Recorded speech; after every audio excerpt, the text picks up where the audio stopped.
di dalam pembelajaran Bank Lembaga dan Keuangan lainnya ini kita akan membahas mengenai asuransi. Apa sih asuransi itu?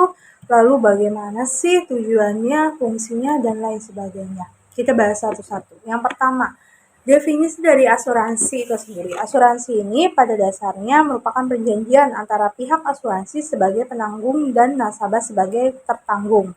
Jadi ada dua pihak nih, ada pihak penanggung dan pihak tertanggung. Dalam asuransi, penanggung memberikan pertanggungan atau penggantian apabila terjadi sesuatu yang menimpa pihak tertanggung atau barang miliknya sesuai dengan perjanjian yang telah disepakati. Singkatnya, perusahaan asuransi memberikan penggantian kepada nasabah jika terjadi hal yang tidak diinginkan. Sementara itu, nasabah sebagai tertanggung juga harus melaksanakan kewajibannya, yakni membayar iuran premi asuransi sesuai dengan perjanjian.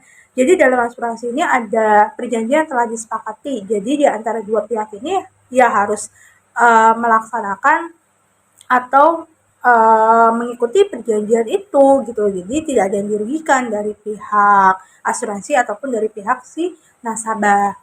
Lalu tujuannya apa sih? Tujuan asuransi itu yang pertama melindungi kehidupan dan proteksi aset.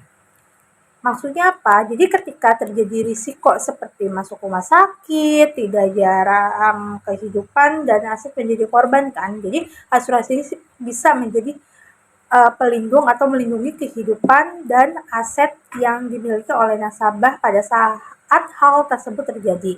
Jadi nasabah itu tidak perlu mengorbankan aset karena perusahaan asuransi sudah menanggung biaya dari kejadian tersebut.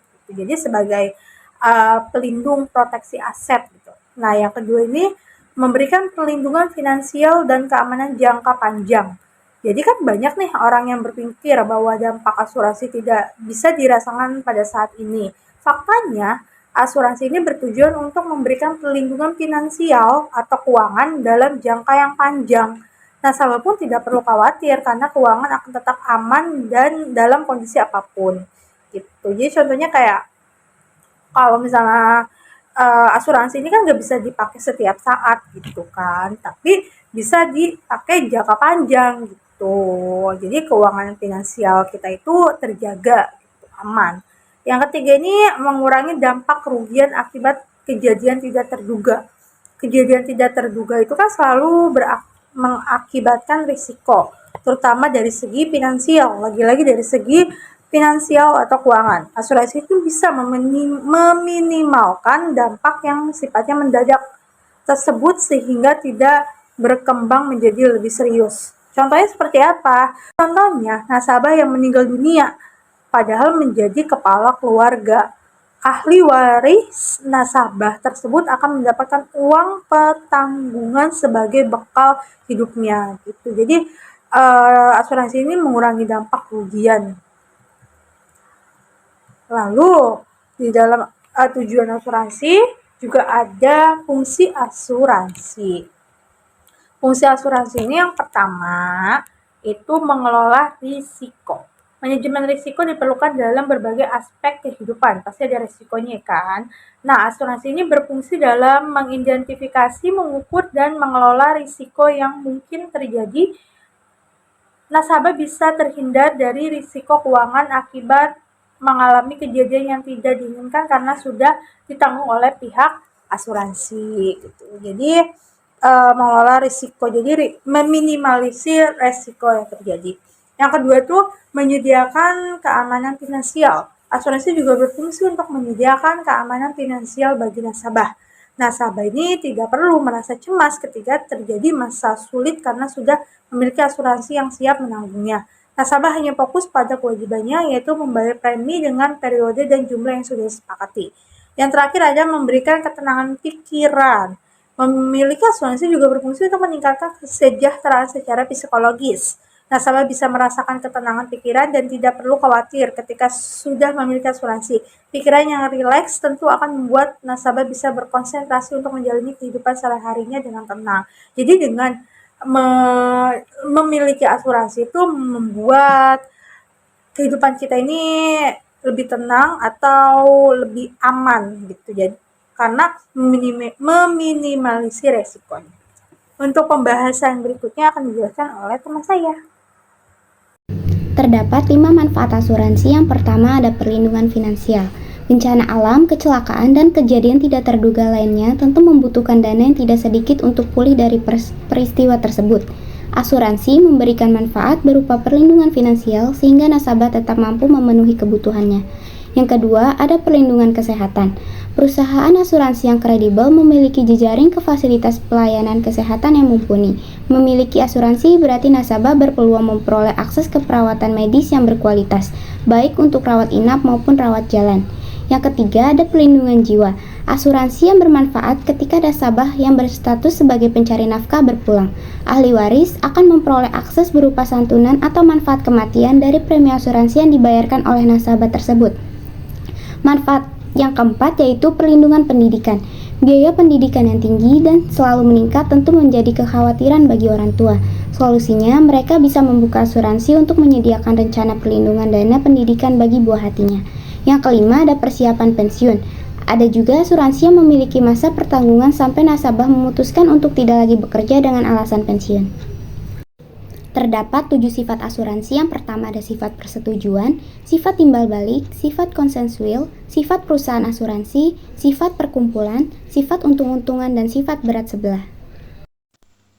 Oke, selanjutnya yaitu jenis-jenis asuransi secara umum. Yang pertama ada asuransi kerugian, yaitu adalah perjanjian asuransi yang memberikan jasa dalam penanggulangan risiko atas kerugian, kehilangan, manfaat, dan tanggung jawab hukum kepada pihak ketiga yang timbul dari peristiwa yang tidak pasti. Peristiwa yang tidak pasti ini seperti kehilangan kendaraan bermotor maupun kebakaran. Jadi, pihak asuransi akan memberikan perlindungan terhadap kita atas kerugian yang terjadi. Yang kedua ada asuransi jiwa. Asuransi jiwa di sini ialah perjanjian asuransi yang memberikan jasa dalam pertanggungan yang dikaitkan dengan hidup atau meninggalnya seseorang yang dipertanggungkan, di mana perusahaan ini akan memberikan perlindungan baik berupa keuangan maupun hal lain terhadap apa yang terjadi di hidup kita atas meninggalnya seseorang ataupun yang dikaitkan dengan kehidupan. Yang ketiga adalah reasuransi.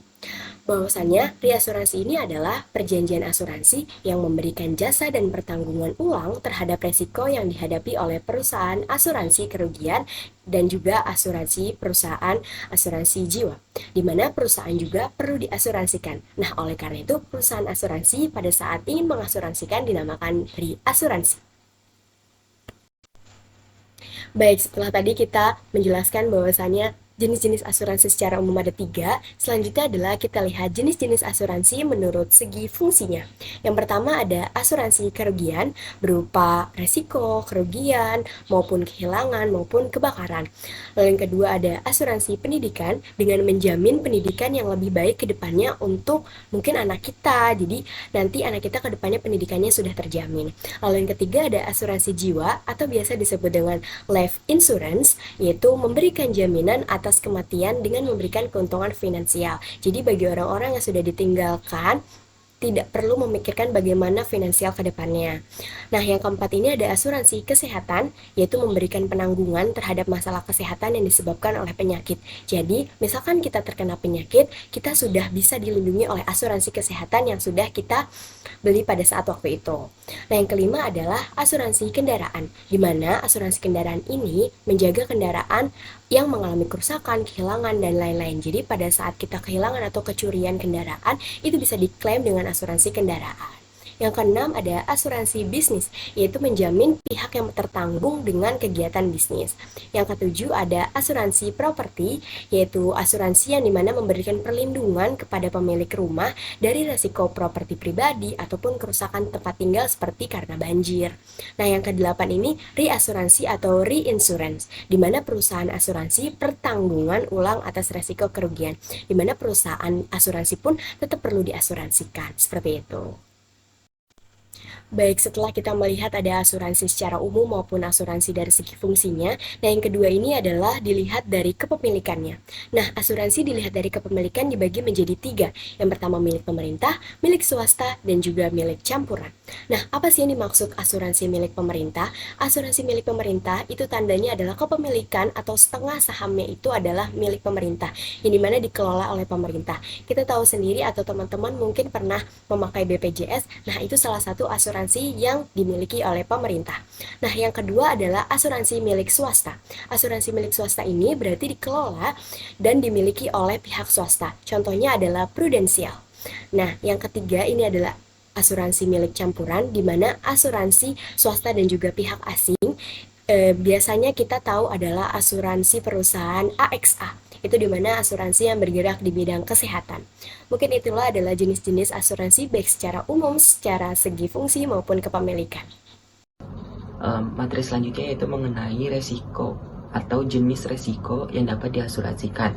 Nah, resiko pertama yaitu resiko murni. Resiko murni adalah suatu peluang yang memungkinkan adanya kerugian ataupun terbakar. Nah, yang kedua yaitu resiko spektakuler. Resiko spektakuler adalah resiko yang diakibatkan dari pertaruhan antara keberuntungan dan juga peluang seberapa besar adanya kerugian. Yang ketiga yaitu resiko khusus. Resiko khusus adalah suatu sebab maupun akibat yang hanya mempengaruhi lingkungan pribadi. Yang keempat yaitu resiko asuransi fundamental. Resiko ini merupakan akibat dari dampak yang sangat luas, seperti contohnya bencana alam. Selanjutnya yaitu mengenai hukum asuransi. Hukum asuransi yaitu serangkaian peraturan dan juga prinsip hukum yang mengatur hubungan antara perusahaan asuransi dengan pihak terkait lainnya dalam konteks asuransi. Nah, hukum asuransi sendiri memberikan kerangka yang jelas mengenai kegiatan asuransi serta memberikan perlindungan antara hak dan kewajiban bagi pihak-pihak yang berkaitan. Nah, hukum asuransi sendiri memiliki beberapa aspek seperti keterbentukan, terus ada tata cara klaim, interpretasi, tanggung jawab, serta perlindungan bagi konsumen. Lalu apa sih tujuan dari adanya hukum asuransi? Nah, tujuan dari hukum asuransi yang pertama yaitu mengenai perlindungan konsumen, yang kedua yaitu mengenai regulasi industri, yang ketiga mengenai penjelasan klaim yang adil, yang keempat stabilitas pasar asuransi, yang kelima yaitu memberikan pertanggungjawaban dan juga keadilan. Selanjutnya adalah unsur hukum asuransi. Terdapat 6 unsur, yaitu yang pertama kontrak asuransi, di mana satu pihak perusahaan asuransi menerima risiko asuransi yang signifikan dari pihak lain, yaitu pemegang polis, dengan menyetujui kompensasi kepada pemegang polis jika peristiwa masa depan tidak pasti, yaitu peristiwa yang diasuransikan berdampak buruk pada pemegang polis. Yang kedua adalah polis asuransi, adalah surat perjanjian atau kontrak sebagai bukti pengalihan risiko dari tertanggung atau peserta asuransi kepada penanggung pihak penyedia layanan asuransi. Yang ketiga adalah premi asuransi, merupakan sejumlah uang yang wajib dibayarkan oleh setiap nasabah yang terdaftar kepada perusahaan asuransi sebagai penanggung. Keempat adalah klaim, merupakan tuntutan yang diajukan oleh pemegang polis kepada perusahaan asuransi selaku penanggung asuransi untuk memenuhi hak pemegang polis sesuai dengan yang tertera dalam polis. Yang kelima adalah asuransi tanggung jawab hukum, merupakan suatu pertanggungan di mana penanggung akan membayar ganti rugi sejumlah nilai karena tertanggung secara hukum wajib membayar kerugian keuangan yang diderita seseorang, yaitu pihak ketiga, akibat adanya kelalaian yang dilakukan oleh tertanggung. Yang keenam adalah pengawas dan regulasi, bahwa fungsi pengawasan dan peregulasian terhadap perusahaan asuransi adalah pihak Otoritas Jasa Keuangan atau OJK. Selanjutnya, prinsip hukum asuransi. Yang pertama ada utmost good faith atau prinsip kesetiaan yang utama. Sesuai dengan namanya, prinsip ini memiliki arti yaitu niat atau itikat baik.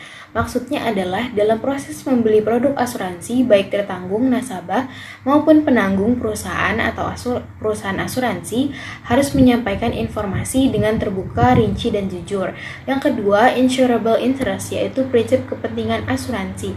Prinsip ini menjelaskan bahwa seseorang diberikan hak untuk mengasuransikan sesuatu karena terdapat hubungan keluarga atau ekonomi yang mendasarinya. Yang ketiga, indemnity atau prinsip ganti rugi. Indemnity sering juga disebut sebagai prinsip ganti rugi. Perusahaan asuransi selaku penanggung harus memberikan ganti rugi kepada tertanggung sesuai dengan kesepakatan pada perjanjian atau polis. Yang keempat adalah prinsip proximate cause atau prinsip penyebab utama. Prinsip asuransi ini adalah prinsip kausa proksimal di mana setiap kerugian yang terjadi pasti ada penyebabnya. Yang kelima adalah prinsip subrogation atau prinsip subrogasi. Subrogasi berkaitan dengan kondisi di mana kerugian yang dialami tertanggung disebabkan oleh pihak ketiga atau orang lain. Yang keenam adalah contribution atau prinsip kontribusi, di mana dalam prinsip ini pihak asuransi memiliki hak untuk mengajak menanggung lainnya untuk menanggung kerugian tertanggung.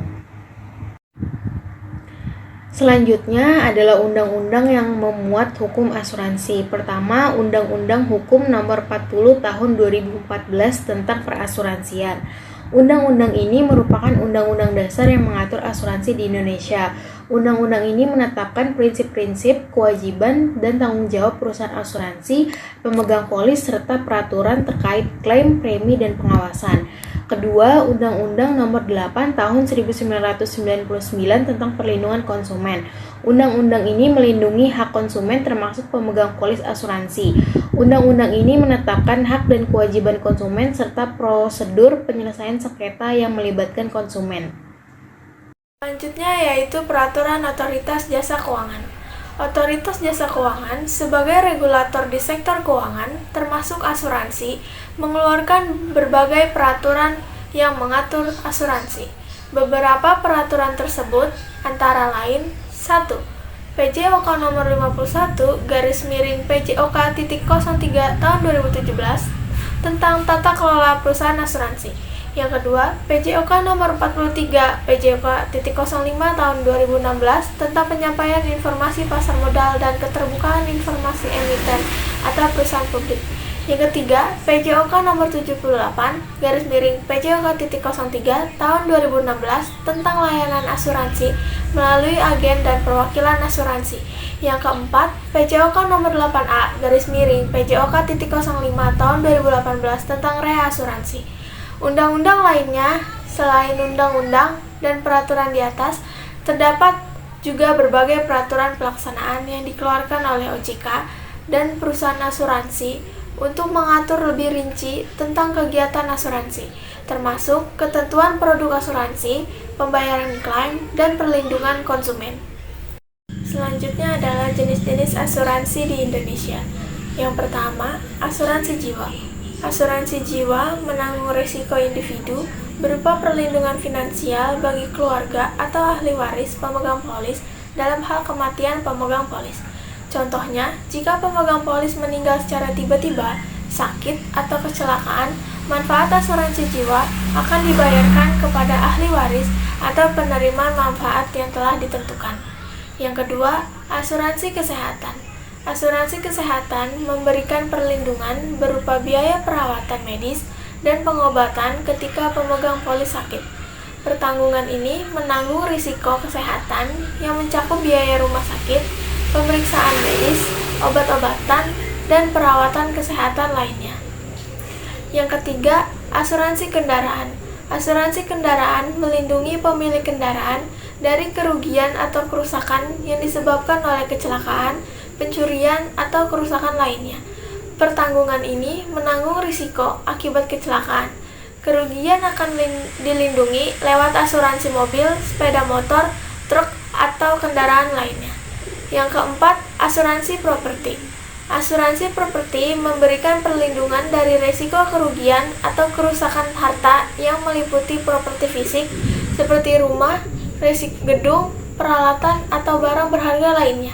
Asuransi ini mencakup asuransi kebakaran, banjir, gempa bumi, dan asuransi lainnya yang berkaitan dengan properti.